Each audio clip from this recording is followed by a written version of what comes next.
Hello guys, TKN here and welcome back for the first half of December's JRPG News Roundup. It was announced back at the start of December that a super priced version of Ys 8 and Ys 9 were due for release on the 24th of February 2022, which coincides with what we heard last month. You can either buy the Ys 9 super priced version for 4,800 yen physical or 4,400 digital, or buy the two games as a set for 7,800 yen. Depending on your choice, you'll also get these acrylic stands of either Dana or Aprilis if you order directly from the Falcom shop. On the other hand, if you opt for another retailer as shown here, you can get yourself some different bonuses. I have personally gone for the soft map offering on the bottom right for that B2 tapestry. Moving to Kuro no Kiseki now, and just like they did with Hajimari, a visual collection totaling around 220 pages has gone up for pre-order as well, but if you order from Dengeki, you'll get a special pack with some additional goodies. These extras include a B5 interior plate with Kuro artwork and a Blu-ray which includes all of the openings from the Trails games up to Kuro, plus an S-Craft collection and Kuro promotional material. If you want this version, it'll cost you just under 8,000 yen. Onto the games now, and Cold Steel 4 has got a bit of mod treatment thanks to Kirigaya and his team. Noted as the Trails of Cold Steel 4 Evolution mod, it introduces some extra playable characters like Alfin and Elise. It removes augment and weapon locks, which is great for the late game, and some artwork has been changed to fit in with the style of Cold Steel 4. This released on the 11th of December and won't require any third-party software to utilise. The Reddit link is in the description for a full breakdown. And that's not all, as NIS America also published Nayuta Boundless Trails or Nayuta no Kiseki Kai on Steam to coincide with the Japanese PC release that happened this month. At the moment, it is only playable with Japanese text, as of course we're not expecting to get a translation till around early to mid 2023, but the English patch update will be free when that does release. There was also a blog post by Durante of PH3 Games, who is well known for his work on the re-optimized PC port of Ys 8 and the recent PC version of Ys 9 to name a few, who gave us a rundown as to what he and the team had been doing on Nayuta. The PC port will have features like unlimited draw distance and the potential to rebind all actions on controllers and mouse and keyboard setups alike, plus ultra-wide 21:9 aspect ratio support. He has mentioned as well that the game will be limited to 60 frames per second for the meantime, as the original title was based around a fixed frame rate, and to invest resources into variable FPS rates at the present time would not be optimal. There's a chance though that this could appear further down the line. And rounding out our Falcom news for this video at least, there's the small matter of the shareholder meeting, which occurred on the 16th of December at 1:30 Japanese Standard Time. Of course, I must shout out my man Hansuke once again for all his hard work in sharing this with us. So first of all, Kuro no Kiseki is getting an official soundtrack release on the 9th of March 2022. And there was also a showcase of the expanded 40th anniversary illustrations. Falcom over the past couple of weeks have been showing off multiple characters from their other franchises like Brandish in this 40th anniversary illustration style. And now we have the full image on display, an expansion of the original version. This can be bought off the Falcom shop as a B1 sized flag, so quite a large piece of kit, and it comes to around 5,300 yen. Then they moved on to the games, and coinciding with the statement that Falcom are now looking to produce Switch games in-house, Nayuta no Kiseki Kai is also coming to the platform in spring of 2022. And that might mean that we in the West will also get this when the English version releases in just over a year's time. But of course, the big news was the anticipated new Trails title, a direct sequel to the previous game, and it is called Kuro no Kiseki 2 Crimson Sin, due out in fall of 2022, with Katsumi Anami returning to work on the art. So naturally, this means that with 3 Trails games releasing back-to-back in Japan, we in the West are falling a bit behind, and in the Q&A section for the meeting there was an inquiry about this, asking if there was any plan to plug the gap. In response, Falcom have stated that they too wish for the process to be faster, but due to factors outside of their control relating to NIS America, they're not able to directly contribute. Saying that though, there are plans to work with them in an attempt to close the gap going forward, though whether that will materialise into anything is anyone's guess. It would definitely be in Falcom's interest though to capitalise on the Western market, as responding to another question during this period, the West represents 27% of their overseas sales percentage in the year, well above the wider Asian markets at just 16%. Now, some of you guys know my stance in this situation, and it remains unchanged. The way I see it, the games are coming and I'm just happy they're on their way. And then once these 4 in the pipeline are complete, you would think that this is when the process will start to pick up a bit more.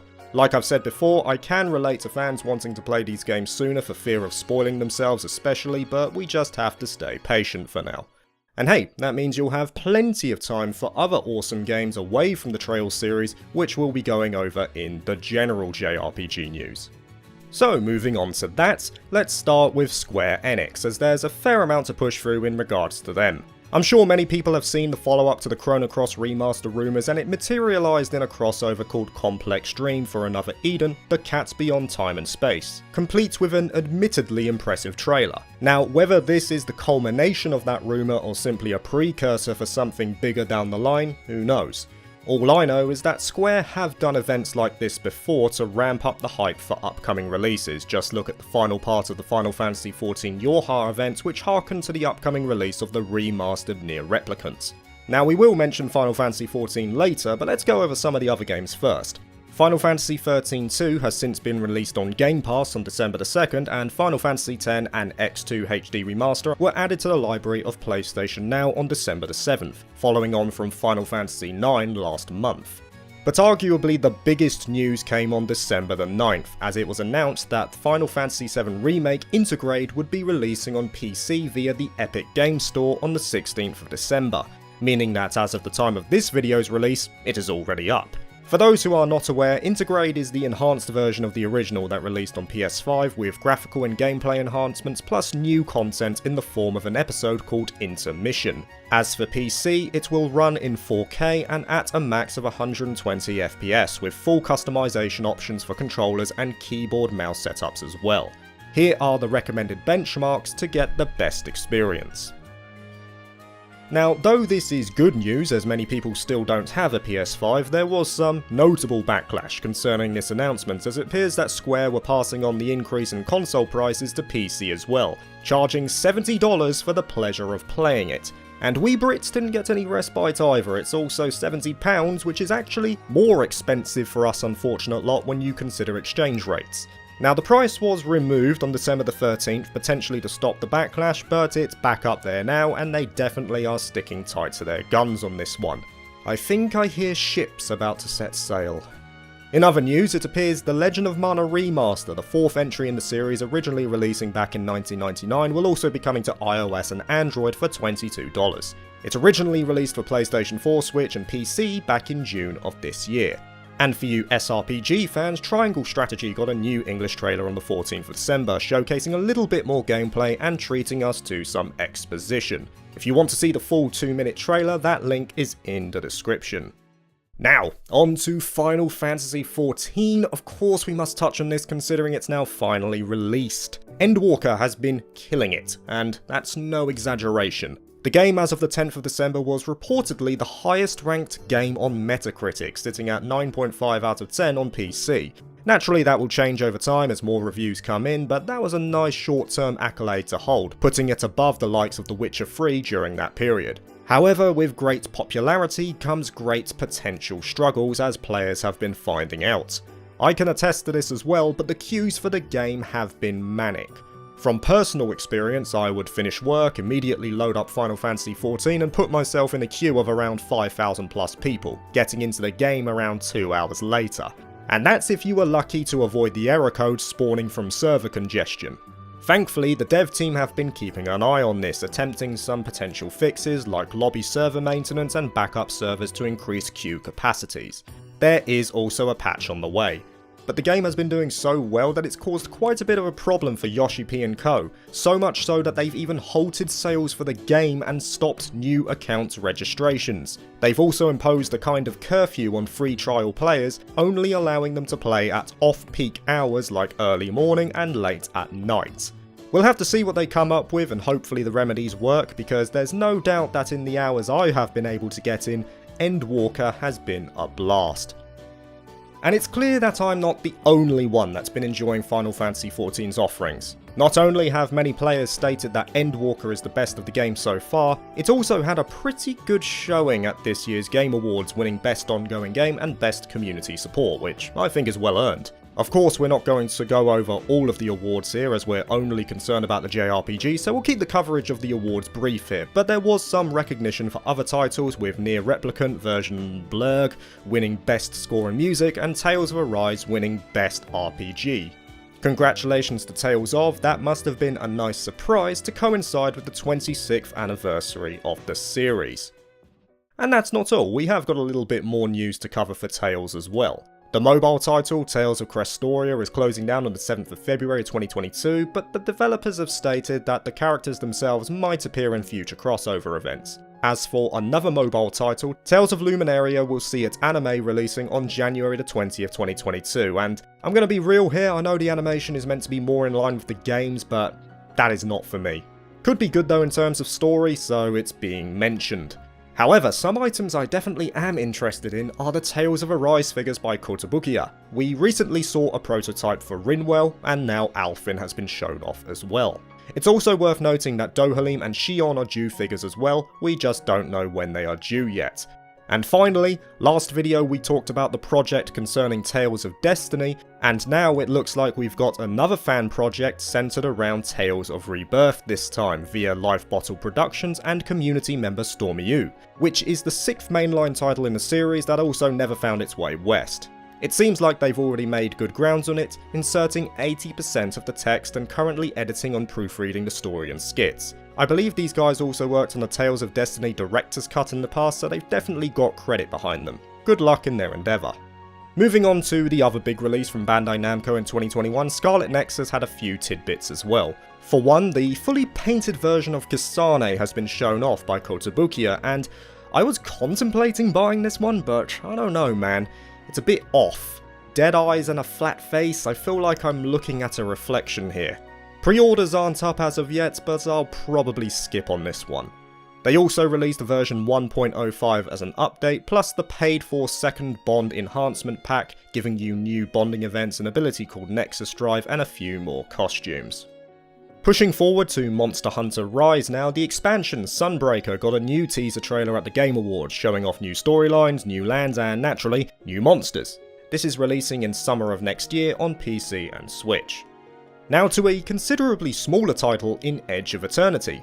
The indie title that first launched on PC in June of this year announced it was coming to consoles as well at a later point, and now we have an official date. It will be coming to PlayStation 4, PlayStation 5, Xbox Series and Xbox One on February the 10th, 2022, and Switch will be getting it on February the 23rd as a cloud version.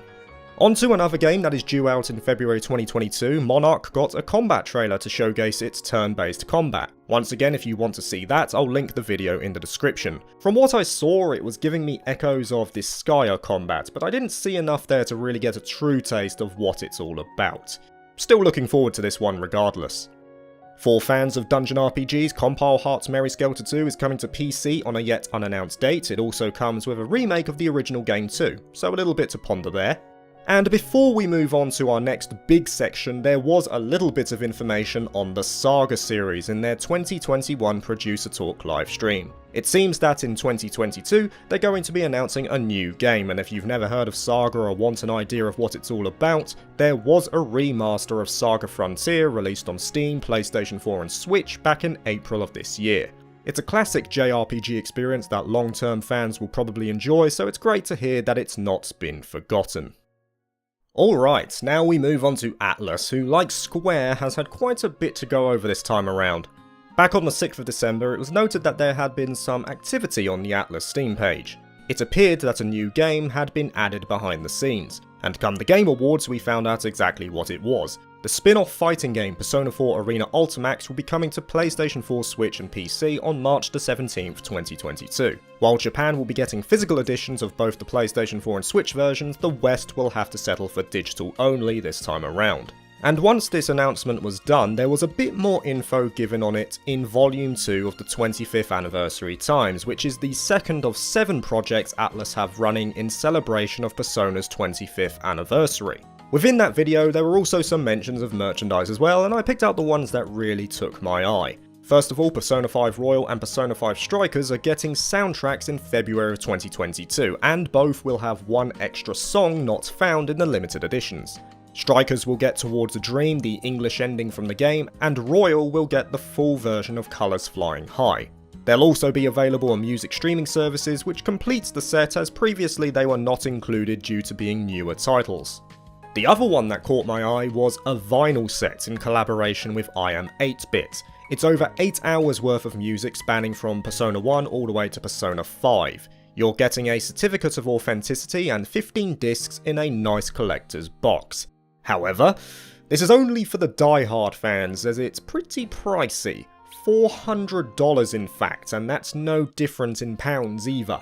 I dare say some people will be all on board for this one, but yeah, only for those who can spare the dosh. As for the other merchandise, though I won't cover it here, I'll put a link in the description so you can scan yourself.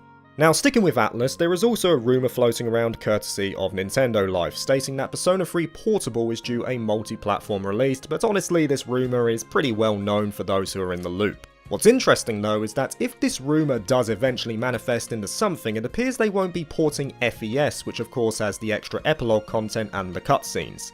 But I guess Portable is just more well-aged overall with the wider array of control options considering it used a modified engine of Persona 4, not to mention the quality of life changes to events like bonding and passing time. And we can't forget that Portable has the female main character too, which is a big draw for some.